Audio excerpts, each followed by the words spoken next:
आप सभी ने लॉ ऑफ कर्मा के बारे में सुना होगा या कर्म के सिद्धांत के बारे में सुना होगा और अक्सर इसके लिए भगवत गीता से एक श्लोक काफ़ी ज़्यादा प्रसिद्ध है। कर्मण्येवाधिकारस्ते मा फलेषु कदाचन मा कर्मफल हेतुर्भ्रो मा ते संगोस्त कर्मणि।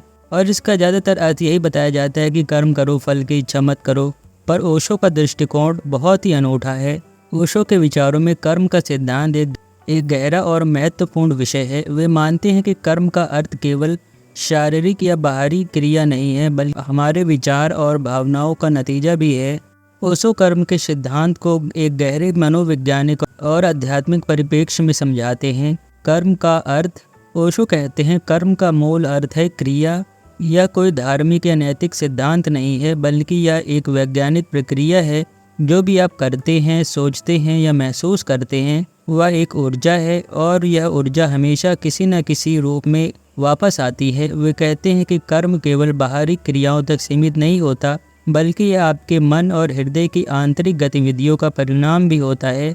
उदाहरण के लिए, यदि आप किसी व्यक्ति के प्रति नफरत या गुस्से से भरे हैं, भले ही आप उसे व्यक्त न कर रहे हो, फिर भी यह नकारात्मक ऊर्जा आपके भीतर काम करेगी और उसका परिणाम आपके जीवन पर प्रभाव डालेगा। इसी प्रकार अगर आपके मन में करुणा और प्रेम है, तो वह आपके जीवन में सकारात्मक परिणाम लाएगा।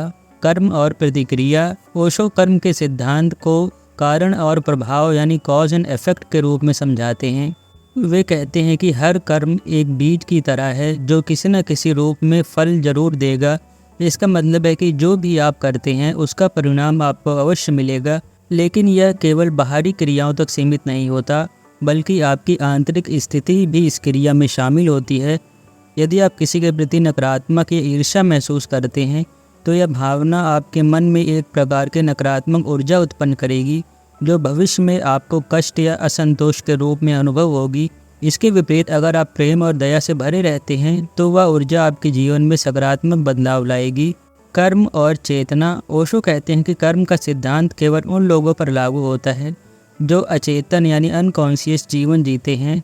जब आप जागरूक होते हैं तो आप कर्मों के प्रति सजग हो जाते हैं, तब आपके कर्मों का परिणाम भी बदलने लगता है। वे कहते हैं कि चेतना कर्मों को बदलने की कुंजी है। यदि आप अचेतन रूप से कर्म करते हैं तो आप कर्म के बंधन में बंध जाते हैं, लेकिन जब आप अपने कर्मों के प्रति सजग होते हैं तो आप कर्म को पार कर सकते हैं। ओशो कहते हैं कि ध्यान और जागरूकता ही ऐसा माध्यम है जो आपको इस चक्र से मुक्त कर सकता है। ध्यान के माध्यम से आप अपने भीतर के नकारात्मक प्रवृत्तियों और इच्छाओं को देख सकते हैं और बिना किसी प्रतिक्रिया के स्वीकार कर सकते हैं।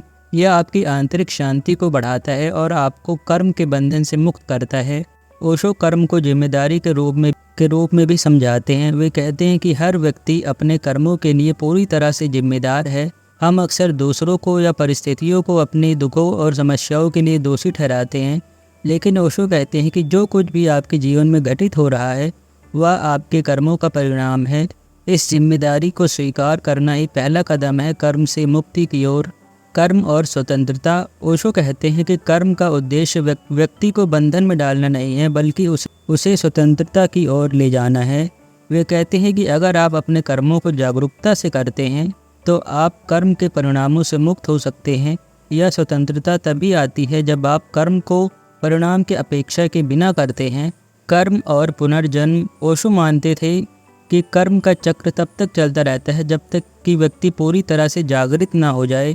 पुनर्जन्म उसी कर्म चक्र का हिस्सा है जो तब तक जारी रहता है जब तक कि आप अपने सभी कर्मों को समझकर उनसे मुक्त ना हो जाएं। वे कहते हैं कि पुनर्जन्म का उद्देश्य केवल कर्मों का निपटान करना नहीं है, बल्कि यह आपके आध्यात्मिक विकास की एक प्रक्रिया है। जब आप अपने कर्मों को पूरी तरह से समझकर और स्वीकार करके जीते हैं, तो पुनर्जन्म की आवश्यकता समाप्त हो जाती है और आप मुक्ति का अनुभव कर सकते हैं।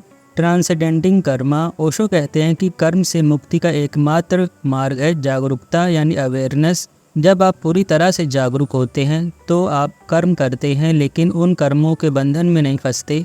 आप कर्म तो करते हैं लेकिन उनमें लिप्त नहीं होते। इसे ओशो ने साक्षी भाव या विटनेसिंग कहा है, जिसमें आप अपनी क्रियाओं और उनके परिणामों को एक दर्शक की तरह देखते हैं, बिना उनसे प्रभावित हुए। जब आप ध्यान करते हैं और साक्षी भाव से जीते हैं, तब आप देख पाते हैं कि आपकी नकारात्मकता, क्रोध, लालच या कोई भी भावना आपके जीवन में कैसे कर्म के रूप में काम कर रही है, लेकिन साक्षी भाव में रहने से आप इन भावनाओं को बिना उनसे जुड़े देख पाते हैं और यही आपको कर्म के बंधन से मुक्त करता है। ओशो कहते हैं कर्म एक गहरा और जटिल सिद्धांत है जो हमारे जीवन के हर पहलू को प्रभावित करता है। यह केवल बाहरी क्रियाओं का परिणाम नहीं है, बल्कि हमारे विचारों, भावनाओं और आंतरिक स्थिति का भी फल है।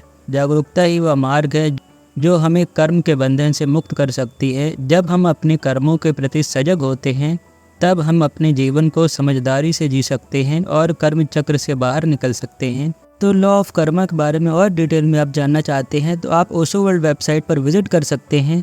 धन्यवाद।